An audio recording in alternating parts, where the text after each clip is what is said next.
Metro ಹಳದಿ ಮಾರ್ಗ ಉದ್ಘಾಟನೆ, ಪ್ರಧಾನಿ ನರೇಂದ್ರ ಮೋದಿ ಆಗಮನಕ್ಕೆ ಕೌಂಟ್ ಡೌನ್. ನಮೋ ಸ್ವಾಗತಕ್ಕೆ ಸಜ್ಜಾದ ಕೇಸರಿ ಪಡೆ.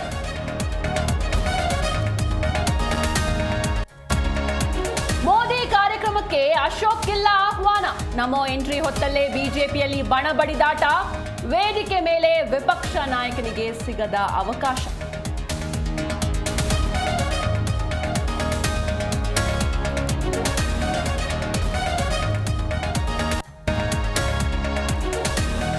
ಗೊಬ್ಬರ ಕೇಳಿದ ರೈತನ ವಿರುದ್ಧ ಕೃಷಿ ಸಚಿವರು ಗರಂ.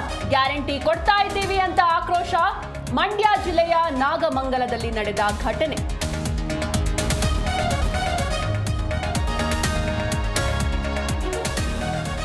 ಚಿಕ್ಕೋಡಿಯಲ್ಲಿ ಮಳೆ ಆರ್ಭಟಕ್ಕೆ ಅಲ್ಲೋಲ ಕಲ್ಲೋಲ. ಶಕ್ತಿ ದೇವತೆ ಯಲ್ಲಮ್ಮ ದೇವಿಗೆ ಜಲ ದಿಗ್ಬಂಧನ.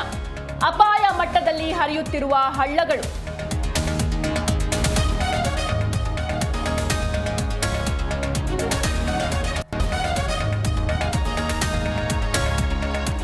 ಧರ್ಮಸ್ಥಳದಲ್ಲಿ ಶವಗಳ ಹೂತಿಟ್ಟ ಕೇಸ್. ದೂರುದಾರನಿಂದ ದಿನಕ್ಕೊಂದು ಪಾಯಿಂಟ್ ಗುರುತು. ಇಂದು ಗುಂಡಿ ಅಗೆಯುವ ಕಾರ್ಯಕ್ಕೆ ಬ್ರೇಕ್.